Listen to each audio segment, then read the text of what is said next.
The fluorescent hum of the upscale grocery store made Riley's temples throb. She stood at the edge of the produce section, clutching 3 crumpled dollar bills in her coat pocket. Her lunch money for the entire week. The lettuce here cost more than what she'd normally spend on 2 meals. Everything gleamed under lights so bright they felt accusatory, exposing the frayed cuffs of her jacket, the worn soles of her sneakers that squeaked against the polished floor. She didn't belong here.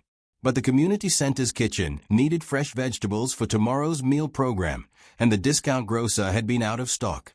Riley had volunteered to make the trip across town, into the neighborhood where people paid $12 for a single bottle of pressed juice. Where women in athleisure worth more than Riley's monthly rent browsed organic ale with the casual entitlement of those who'd never counted pennies for bread. Her stomach growled. She'd skip breakfast, saving the granola bar in her backpack for dinner. The scent of fresh bread from the bakery section made saliva pool under her tongue. She swallowed hard and moved toward the manager's office, rehearsing her request.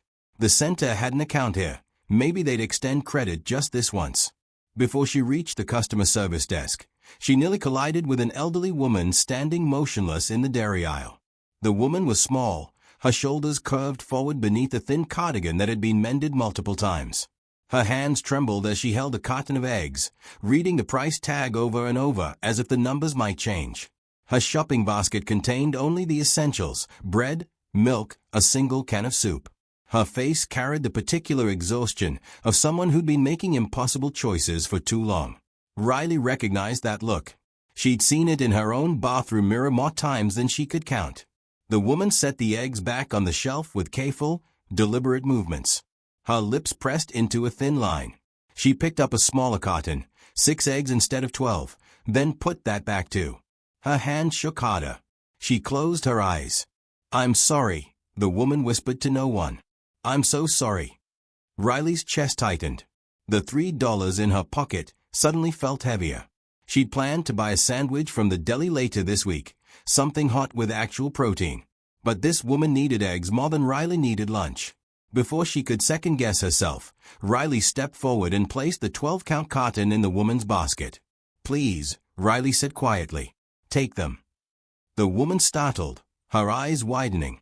They were sharp eyes, bright despite the weariness surrounding them. "I can't accept." "You can." Riley's voice came out firmer than she felt. "You need them." "But I don't have." "I know." Riley kept her tone gentle. "That's why I'm buying them for you." Before we proceed with what happened next, I want to hear from you.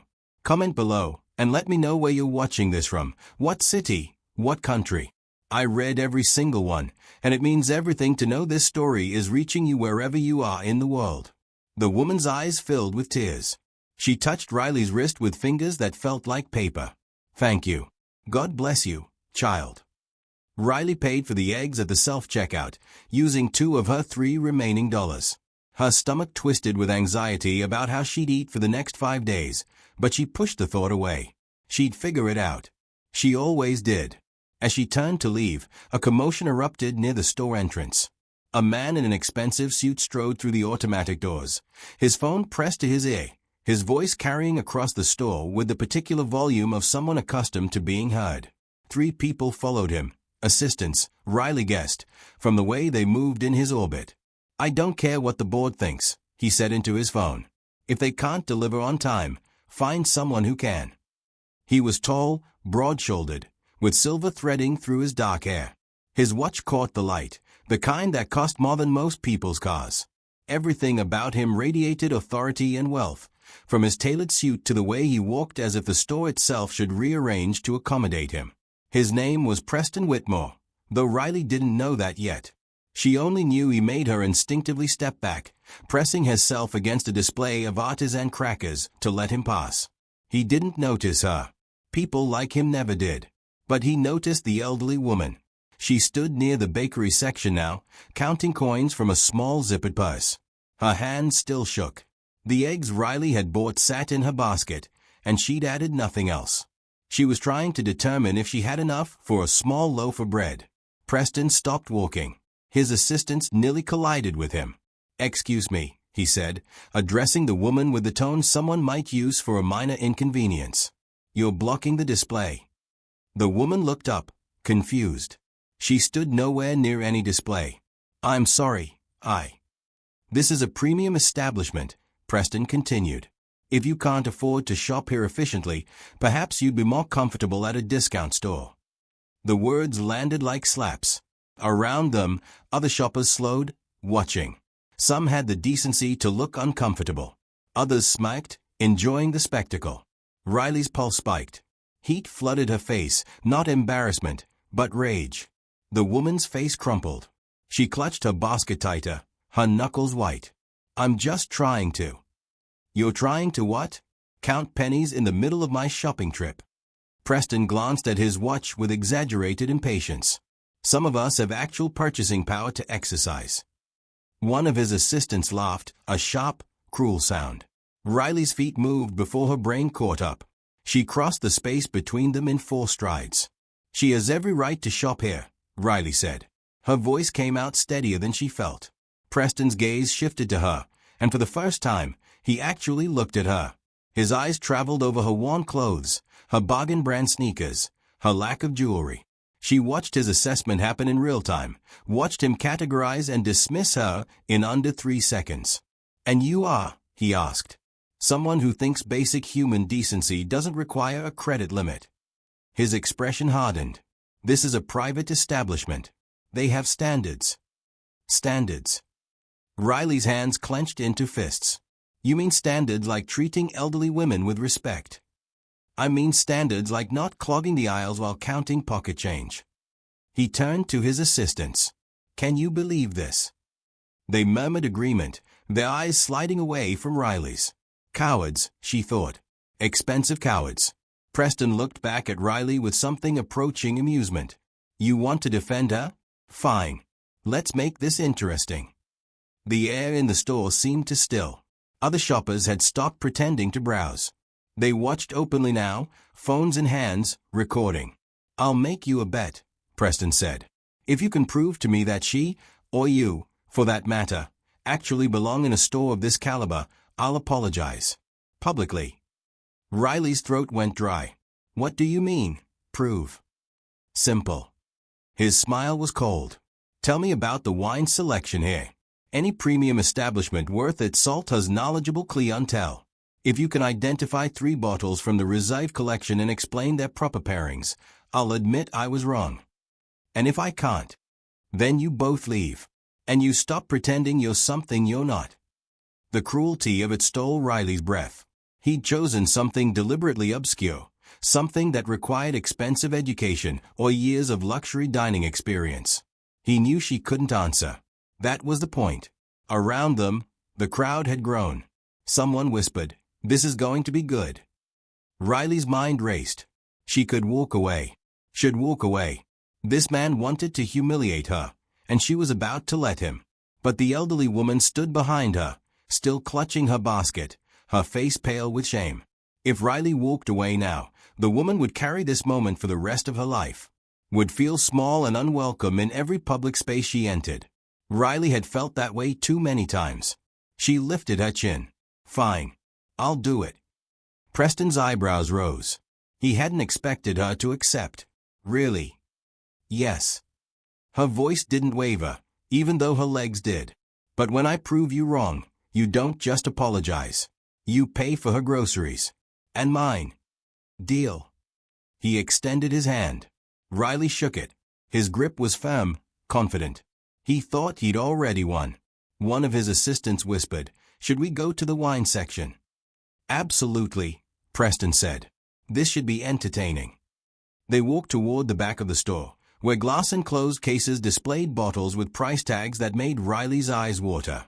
The crowd followed like spectators at a public execution. Riley's heart hammered against her ribs. She had no idea what she was doing.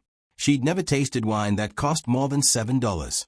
Her grandfather had worked as a sommelier before he died, had tried to teach her about vintages and regions, but she'd been 10 years old and more interested in playing outside than memorizing French wine appellations.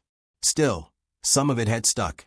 Small fragments, like shrapnel embedded too deep to remove. She hoped it would be enough. The wine section occupied its own temperature-controlled room at the rear of the store. Glass walls displayed hundreds of bottles arranged by region, each one resting in individual slots with small placards listing vintage, vineyard, and price. The most expensive bottles sat behind locked cases, their labels facing outward like trophies. Preston gestured broadly. "Your stage." Riley stepped inside, and the temperature drop hit her immediately. The cold seeped through her thin jacket. She forced her breathing to steady, forced her hands to stop shaking. Around her, at least 20 people had gathered, phones raised, recording. Someone had already started a live stream. She could see the red dot in her peripheral vision. This was going to be online in minutes. If she failed, thousands would watch her humiliation. She pushed the thought away and focused on the bottles. The reserve collection occupied the center cases. Riley moved closer, scanning the labels. Her grandfather's voice echoed in her memory, patient and warm despite the cancer that had already been eating him alive. "The label tells a story, Riley girl. You just have to know how to read it." She spotted a bottle with a distinctive crest and old-world calligraphy. Her pulse jumped. "That one," she said, pointing to a 2015 Bordeaux with a Pays designation. Chateau Lynchbags. Left Bank Bordeaux, predominantly Cabernet Sauvignon with mellow, Cabernet Franc, and Petit Verdot. The 2015 vintage was exceptional, warm, growing season, perfect harvest conditions. Preston's smile faltered slightly. Riley continued, her voice gaining strength. "You'd pair it with red meat. Filet mignon, preferably with a red wine reduction. The tannins need fat to soften, and the wine structure can stand up to rich, savory flavors. Aged cheeses work too, Comte or aged Gouda." Silence descended on the group. Preston's assistants exchanged glances. "Lucky guess," Preston said, but his tone had lost its certainty. "Want another?" Riley moved to a different case. Her hands no longer shook. The cold air felt clarifying now, sharpening her focus. She found a distinctive bottle with a modernist label, angular letters against stark white. "Domaine de la Romanée-Conti, Burgundy. This is mostly Pinot Noir, one of the most prestigious wines in the world. You're looking at $5,000 minimum per bottle." Someone in the crowd gasped. Riley's grandfather had shown her a picture once, from a magazine article about the world's most expensive wines. He'd pointed to this exact label. "I served this once, Riley girl, at a wedding for a tech CEO. Made more in tips that night than I did in a month. But you know what? The wine wasn't better than love. Just more expensive." She swallowed the memory and focused on Preston's increasingly rigid expression. "You'd pair it with duck or game birds," Riley continued. "The earthiness of the Pinot complements the richness of the meat. Wild mushrooms work beautifully. You want delicate flavors that won't overwhelm the wine's subtlety. This isn't a wine you pair with steak. That would be a crime." Preston's jaw tightened. "One more." Riley scanned the cases, looking for something he wouldn't expect her to know. Her eyes landed on a bottle with German text, its label complex with traditional Gothic lettering. "Egon Müller Schatzhofburger, Riesling Trockenbeerenaise." She pronounced each syllable carefully, exactly as her grandfather had taught her. "Moselle Valley, Germany. This is a dessert wine, made from grapes affected by noble rot, Botrytis cinerea.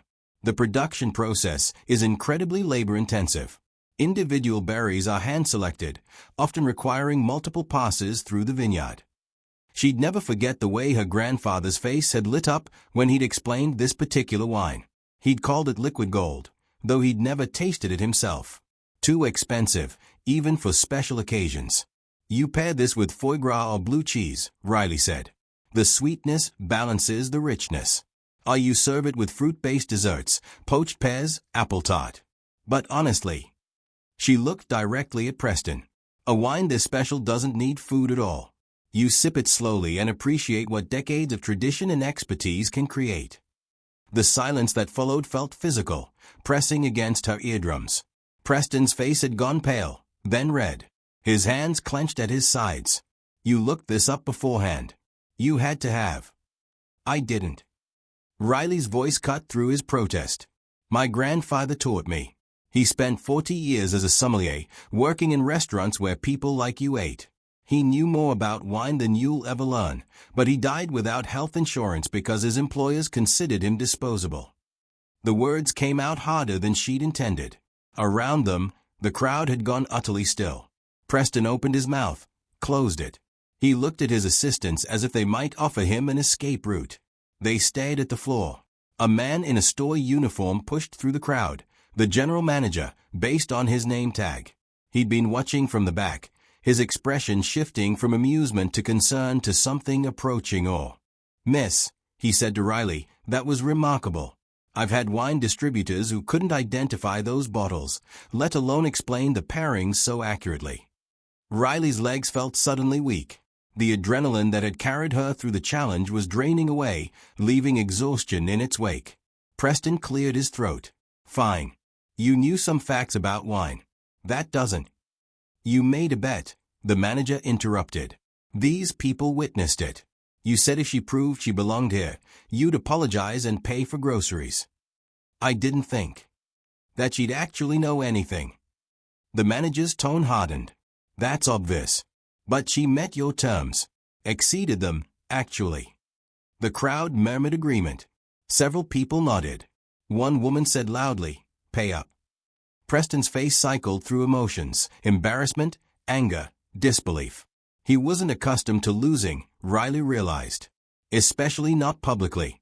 Especially not to someone he'd already dismissed as beneath his notice. He pulled out his wallet with jerky movements. "How much?" The elderly woman stepped forward. She'd been so quiet Riley had almost forgotten she was there. The woman moved past Preston to stand beside Riley, and when she looked up, her eyes were no longer watery or uncertain. They were sharp, calculating, amused. "The groceries won't be necessary," the woman said. Her voice had changed too, stronger, clearer, with an edge of authority that made several people straighten unconsciously. Preston frowned. "What?" The woman reached into her worn cardigan and pulled out a phone, not the flip phone Riley had assumed, but the latest model, encased in simple black. She tapped the screen several times, then turned it to face Preston.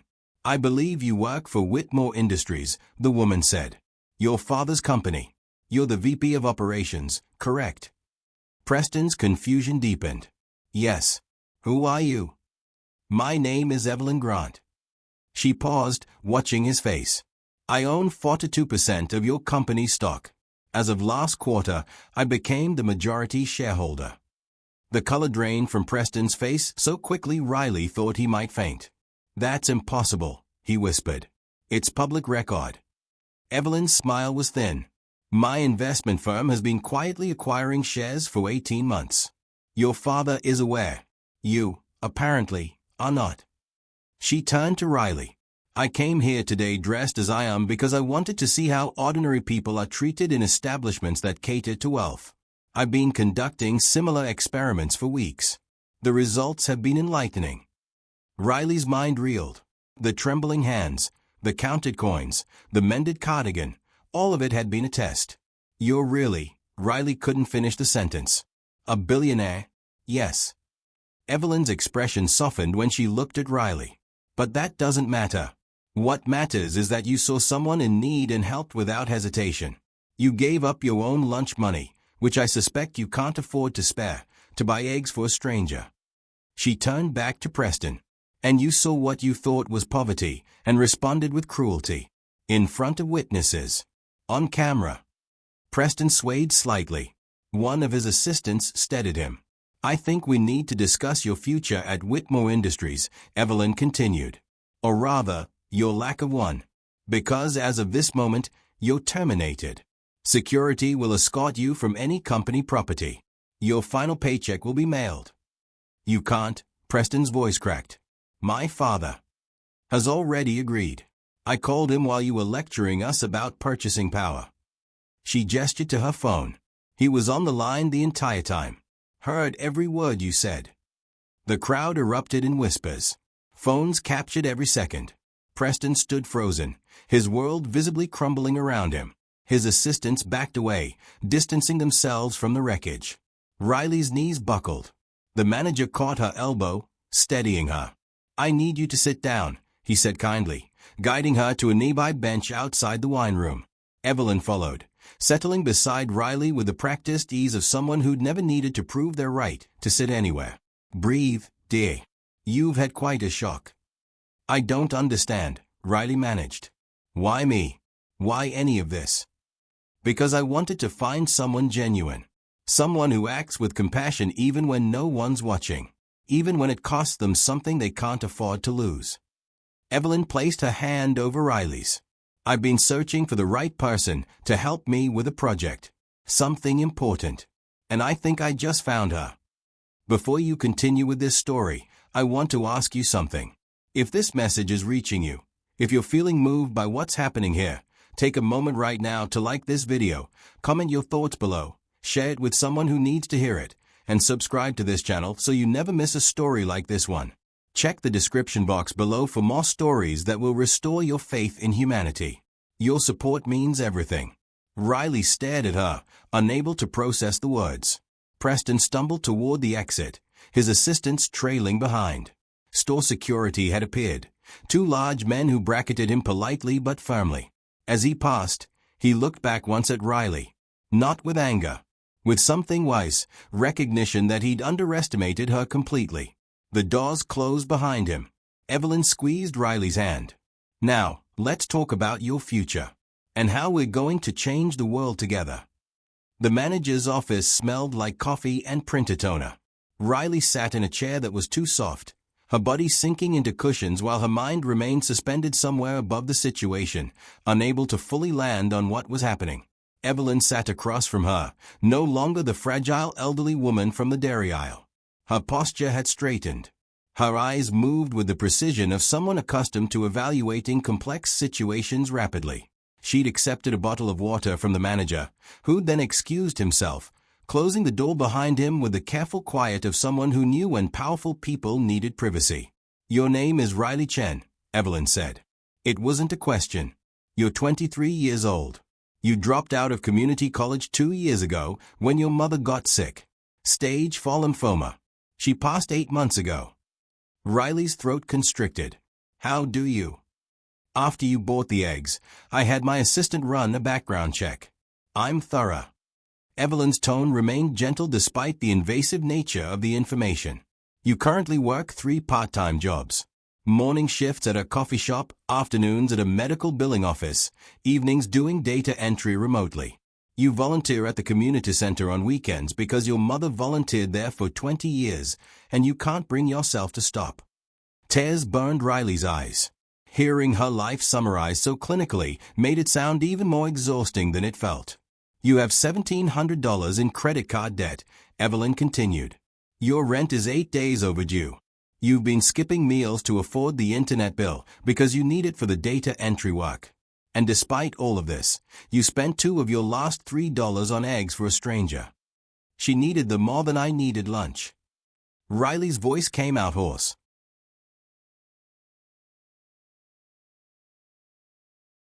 Yes. Evelyn leaned forward. That's exactly my point. You made the moral choice despite the personal cost. That's extraordinarily rare. Riley wiped her eyes with the back of her hand. What do you want from me? I want to offer you a job. The words hung in the air, like something Riley's exhausted brain had hallucinated. A job. I run a foundation. The Grant Foundation for Social Equity. We fund initiatives that address systemic poverty, food insecurity, educational access, and healthcare gaps. We have offices in 12 cities and an annual budget of $400 million. Riley's head spun. Those numbers felt abstract, impossible. Like hearing someone describe the surface of Mars. I need someone to run our community engagement division, Evelyn said. Someone who actually understands what it's like to choose between food and rent. Between medicine and electricity. Someone who won't design programs from an ivory tower. I don't have a degree. Riley forced the words out. I barely finished 2 semesters. You have something more valuable than a degree. You have lived experience, empathy, integrity. Evelyn pulled a folder from her bag, expensive leather that Riley now realized wasn't worn at all, just deliberately understated. I've watched hundreds of people walk past those who are struggling. I've seen people literally step over homeless individuals to get to the organic produce. You're the first person in 6 weeks who stopped to help. Riley's hands trembled. I don't know anything about running a division. You'll learn. I'll provide training, mentorship, resources. But I can't teach compassion. You either have it or you don't. Evelyn opened the folder. Inside was a document, a job offer letter, already filled out. The salary is $85,000 per year, plus full health benefits, retirement matching, and housing assistance. You'd start immediately. The number hit Riley like a physical force. 85,000. She currently made less than 22,000 across all 3 jobs combined. That's more than she couldn't finish. The math was too staggering. It's what the position demands. And honestly, it's less than you're worth. Evelyn slid the paper across the desk. I know this is overwhelming. You don't have to decide right now. Riley looked at the letter. The words blurred. She thought about her mother, who'd worked as a home health aide for minimum wage, destroying her back to care for other people's parents. Who'd come home so exhausted she could barely stand, but still found energy to volunteer at the community center, handing out donated coats to kids who needed them. My mom always said people with money never really see us. Riley's voice broke. She said we're invisible to them. That's why things never change. She was right, Evelyn said quietly. About most of them, anyway. That's why I do what I do. Riley looked up. Why were you really testing people? There has to be more to it. Evelyn was silent for a moment, her gaze distant. My husband died 5 years ago. We built our wealth together, tech investments in the 90s, mostly luck and timing. When he passed, I inherited everything. $4 billion. More money than any one person should have. She paused, collecting herself. I spent the first year trying to give it away responsibly, funding causes, supporting nonprofits. But I kept seeing the same pattern. Organizations run by people who'd never experienced poverty making decisions about how to fix it. They meant well, but they didn't understand the reality. They'd fund a job training program without considering that people can't attend classes if they are working 3 jobs. They'd build affordable housing without accounting for transportation to where the jobs actually are. So you wanted someone who'd lived it. Exactly. Evelyn's eyes refocused on Riley. I've been testing for months, watching how people with resources treat those without. Preston was the 12th executive I've caught behaving like that. But you're the first person I've seen actively help. Riley's throat tightened. What happened to the other people like Preston? Similar consequences. Terminations, public exposure, board removals. I use my shareholder power aggressively when people abuse those who can't fight back. A thin smile crossed Evelyn's face. Money is power, Riley. I prefer to use mine as a weapon for good. A knock on the door interrupted them. The manager poked his head in. Ms. Grant, I'm sorry to intrude, but there's a situation developing outside. They followed him to the front of the store. Through the windows, Riley could see a crowd gathering on the sidewalk. News vans. Reporters with cameras. People holding phones, streaming live. The video went viral, the manager explained. 20 million views in the last hour. Everyone wants a statement. Riley's stomach dropped. 20 million. Welcome to the modern age, Evelyn said dryly. Outrage travels fast. One of the reporters spotted them through the window and pointed. The crowd surged forward. Camera flashes popped like small explosions. Evelyn touched Riley's shoulder. We don't have to talk to them if you don't want to. But Riley thought about her mother again. About all the people working 3 jobs, skipping meals, choosing between medicine and rent. About the kids at the community center, whose parents couldn't afford winter coats. If millions of people were watching, maybe that mattered. Maybe that was an opportunity that shouldn't be wasted. I'll talk to them, Riley said. But only if you let me say what actually matters. Evelyn's smile widened. That's exactly why I chose you. They stepped outside together. Microphones thrust toward them. Questions shouted from a dozen directions. Riley, how does it feel to expose Preston Whitmore? Ms. Grant, will there be legal action against Whitmore Industries? What message do you want to send to people who treat service workers poorly? Riley raised her hand, and surprisingly, the crowd quieted. Maybe they sensed she had something worth hearing. Maybe they were just curious about the exhausted-looking young woman in the cheap jacket standing beside a billionaire. "My name is Riley," she began. Her voice shook, but she pushed through. "A few hours ago, I spent my lunch money buying eggs for someone I thought needed them. I didn't do it for recognition. I did it because it was right. Because my mother taught me that everyone deserves dignity. Everyone deserves to be seen." She paused, gathering her thoughts. What happened today with Preston Whitmore wasn't really about wine or bet. It was about how we treat people we think are beneath us. How we make assumptions based on someone's clothes or their job or how much money they have in their wallet. Her voice strengthened. "There are millions of people like me, working multiple jobs, barely surviving, trying to do the right thing anyway. We're not lazy. We're not looking for handouts. We're drowning in a system that was designed to keep us exactly where we are." She looked directly into the nearest camera. "If you're watching this and you're struggling the way I've been struggling, I want you to know, you matter. You're not invisible. You deserve better than this. And for everyone else, the people with resources, with power, with choices, start seeing us. Really seeing us. Because we're the ones keeping your world running." The crowd fell silent. Even the reporters seemed momentarily unsure what to say. Evelyn stepped forward. "The Grant Foundation is launching a new initiative. We're hiring people with lived experience of poverty to design and run our programs. No degree required. Just compassion, intelligence, and commitment to change. Applications open next week." She glanced at Riley. "And Riley Chen is our new Director of Community Engagement. She'll be leading this effort. Because if we're going to fix broken systems, we need people who've survived them in charge." The questions erupted again, but Evelyn was already guiding Riley back inside. The manager locked the door behind them, muting the chaos. Riley's legs gave out. She sat on the floor right there in the entryway, her back against the wall, her whole body shaking. "You did beautifully," Evelyn said, sitting beside her with more grace than Riley could have managed. "I've never had more than 3,000 people see anything I've posted online," Riley whispered. "Now 20 million people watched me. 30 million now." Evelyn checked her phone. "It's accelerating. This is going to change your life completely. Riley, are you prepared for that?" Riley thought about her 3 jobs, her overdue rent, her empty refrigerator.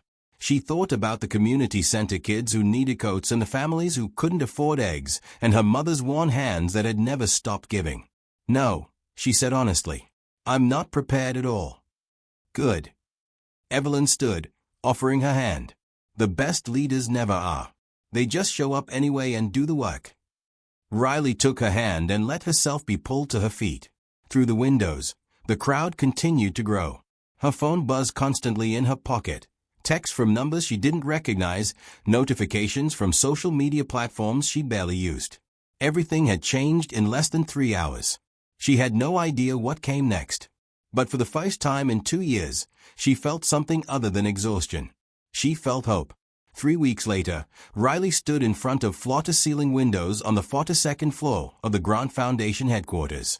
The city stretched below her, a grid of lives she'd once moved through invisibly, counting pennies, skipping meals, surviving. She'd signed a lease on a 1-bedroom apartment yesterday. Her own space, not shared with roommates who resented her late-night work or complained about her early mornings. The place had heat that worked and water pressure strong enough to actually rinse shampoo from her hair. Small luxuries that felt monumental. Her first paycheck had cleared 2 days ago. $85,000 divided by 26 pay periods, minus taxes and benefits. The number in her checking account had made her cry. She'd paid off her credit card debt in full, sent money to the community center, bought actual groceries, fresh vegetables, real coffee, protein that wasn't canned. The relief felt physical, like setting down weight she'd carried for so long she'd forgotten it wasn't part of her skeleton. But the work had begun immediately, and it was harder than anything Riley had imagined.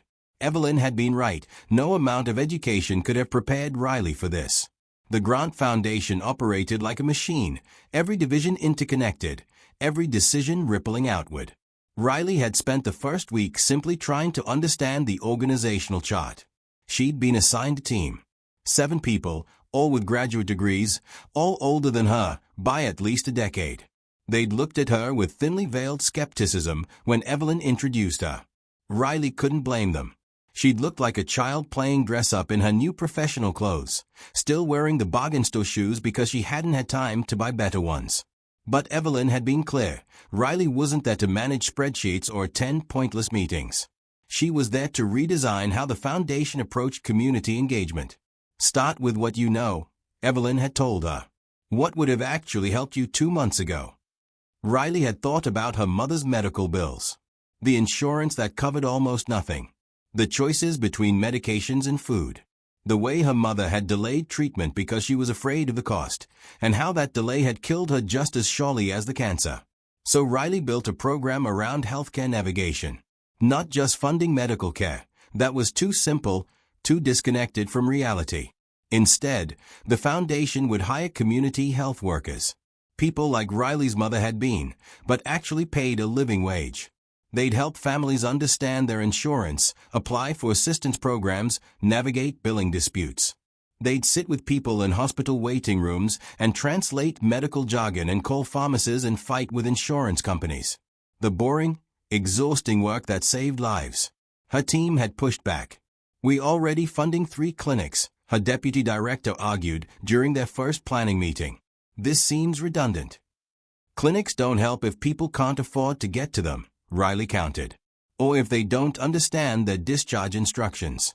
Or if their medications cost more than their rent." The deputy, a woman named Jennifer with 2 master's degrees and a persistent condescending tone, had frowned. "We can't solve every problem." "No, but we can solve the ones that actually matter to the people we claim to help." The tension in the room had been thick enough to choke on. Riley had gone home that night convinced she'd be fired by morning. Instead, Evelyn had called her into her office the next day and said Jennifer resigned. She preferred the old way of doing things. "You'll need a new deputy." Did I get her fired?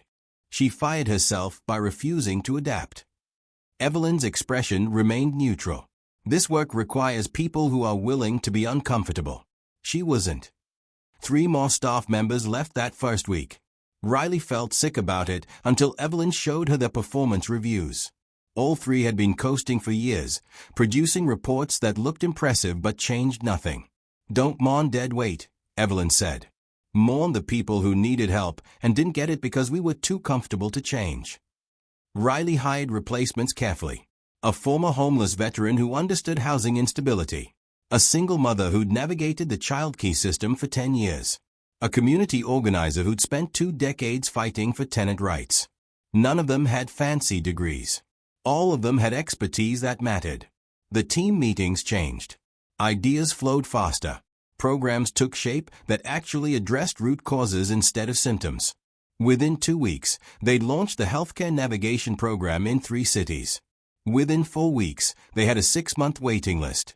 Riley worked 70-hour weeks, but they felt different from the exhaustion of her 3 minimum wage jobs.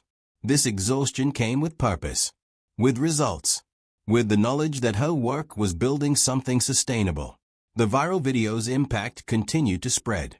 Companies across the country suddenly cared about how their executives treated service workers. Sensitivity training became mandatory at dozens of corporations. Employee protection policies strengthened. Not everywhere, not enough, but more than before. Preston Whitmore had become a cautionary tale. His termination was public. His reputation destroyed. Several news outlets reported that he'd moved to another state, taking a middle management position at a company his father didn't control. Riley tried not to think about him, tried not to feel guilty about his downfall. He owned it, Evelyn reminded her when Riley expressed out. "You didn't ruin his life." He did, with years of behavior that finally got recorded. One afternoon, Riley received a letter delivered to her foundation office. Plain envelope, handwritten address. Inside, a single page of neat cursive. It was from Preston. *Riley, I don't expect forgiveness. What I did was indefensible. I've spent the last month in therapy, trying to understand why I felt entitled to treat people the way I did. My therapist says it's generational wealth syndrome. Disconnection from reality. Lack of empathy developed through years of insulation from consequences. Asterisk, I'm not writing to make excuses. I'm writing because you deserves to know that what happened changed me. I'm working now. Actually working, not directing other people's work. I'm in accounts payable at a medical supply company. I process invoices, file paperwork, eat lunch in the break room with people who make 1/10 what I used to make. Asterisk, they are good people. Funny. Kind. They work hard and go home tired and worry about their kids and their bills. I never saw that before. I never tried to see it. Asterisk, I know I can't undo the harm I caused. But I'm trying to become someone who wouldn't cause it in the first place. Thank you for holding up that mirror, even though I hated what I saw. Asterisk pressed an asterisk. Riley read the letter 3 times. She showed it to Evelyn, unsure what to feel.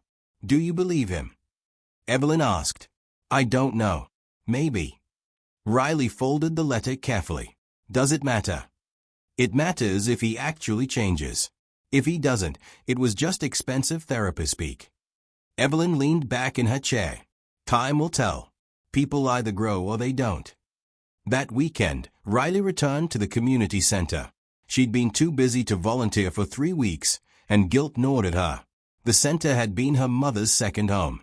The place where Riley had grown up, watching her mother hand out coats and serve meals and listen to people's problems with infinite patience. The director, Maria, hugged her so hard Riley's ribs ached. We saw the video. Saw everything that happened. Your mama would be so proud. Riley's eyes burned. I should have come sooner. You're here now.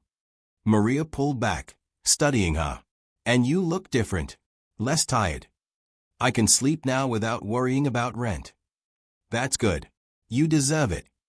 Maria gestured to the meal service area, where volunteers were setting up for dinner. But you didn't come here just to visit. Riley pulled a folder from her bag.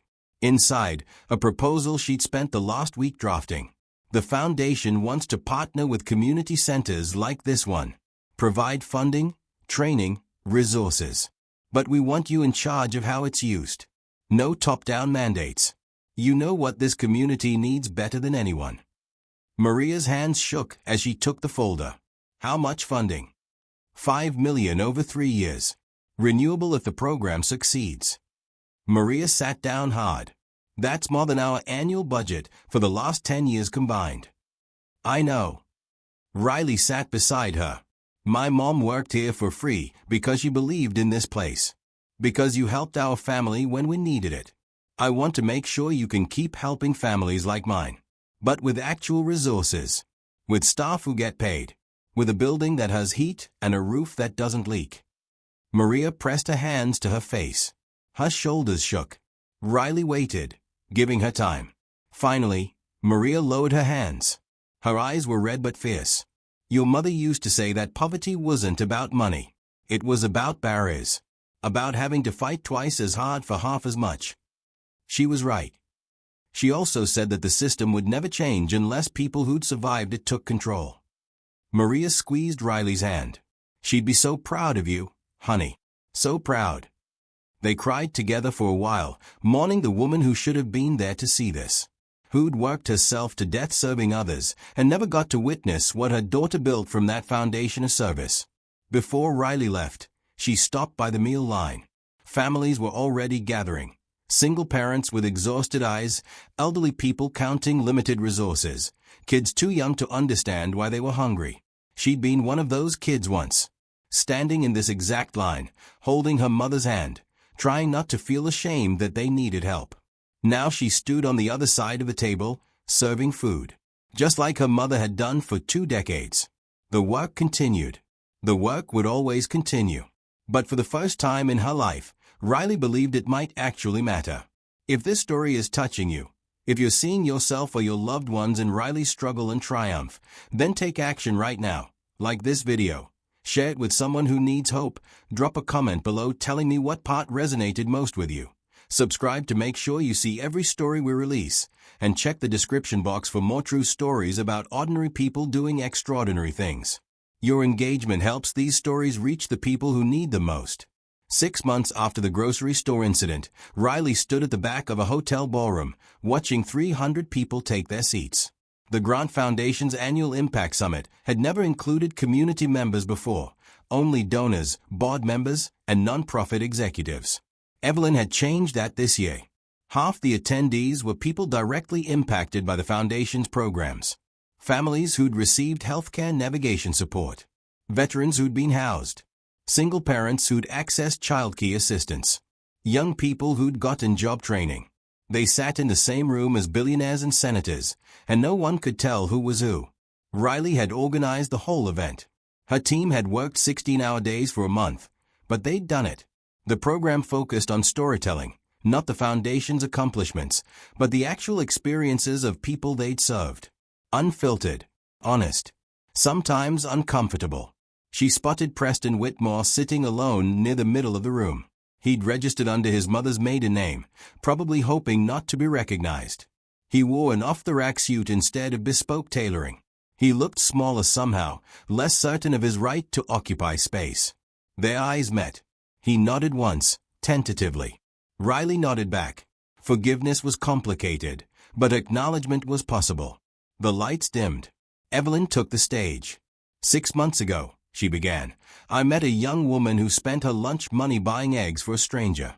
That act of compassion cost her something she couldn't afford to lose, but she did it anyway. It reminded me why I started this foundation, why any of this matters. She gestured to Riley. That woman is now our Director of Community Engagement. She's revolutionized how we work. She's taught us that expertise doesn't come from degrees, it comes from survival. From understanding what it means to choose between medicine and rent, between food and electricity, between dignity and desperation. The audience applauded. Riley's face heated. She'd never gotten comfortable with public recognition. This year, we've served 83,000 people directly, Evelyn continued. But more importantly, we've changed how we serve them. We've hired people with lived experience. We've let community members design their own solutions. We've stopped pretending we're no better than the people we're trying to help. She paused, letting that sink in. The results speak for themselves. Healthcare navigation, 92% of participants successfully accessed needed care. Housing stability, 87% remained housed 6 months after intervention. Job training, 7-9% employment rate. Numbers that represented actual lives. Actual families no longer choosing between impossible options. Evelyn introduced the first speaker, a woman named Carol who'd used the healthcare navigation program when her daughter needed chemotherapy. Carol described calling 23 different phone numbers, being transferred 41 times, spending 6 hours on hold, all while her daughter's cancer progressed. Then a community health worker from the Grant Foundation sat with me for 3 days, Carol said. Her voice broke. She called the numbers. She fought with the insurance company. She found assistance programs I didn't know existed. She translated the medical jargon, so I understood what was happening. My daughter finished treatment last month. She's in remission. She's alive because someone finally helped me navigate a system designed to defeat people like me. Riley watched tissue boxes get passed along rows. Even the billionaires were crying. More speakers followed. A veteran who'd been homeless for 6 years until a housing navigator helped him apply for benefits he'd earned but never received. A single father whose work schedule made childcare impossible until a foundation-funded program provided evening care slots.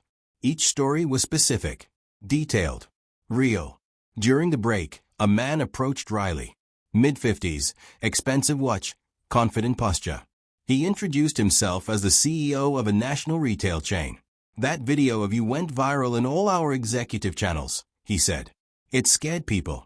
Made them realize their behavior was being watched. Recorded. Judged. Good, Riley said. It should be. I fired 3 regional managers after it happened. All of them had complaints we'd ignored.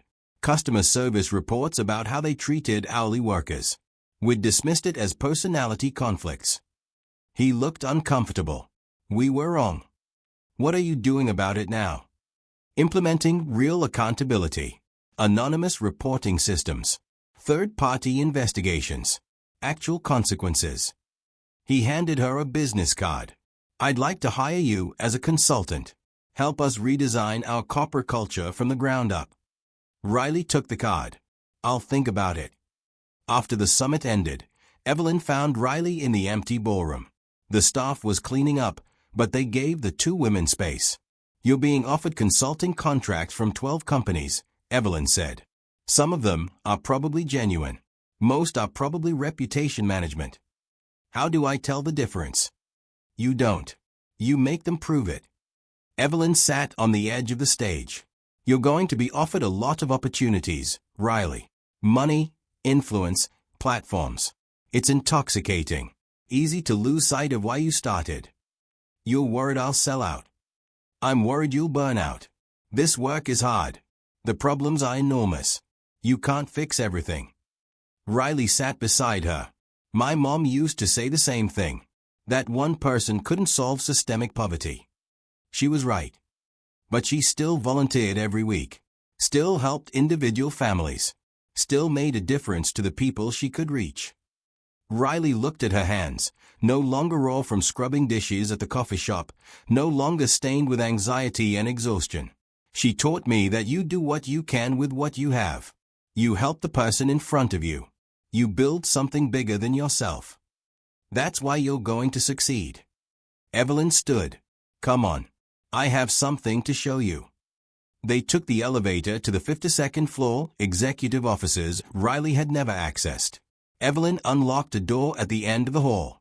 Inside was an office. Large windows overlooking the city. Comfortable furniture.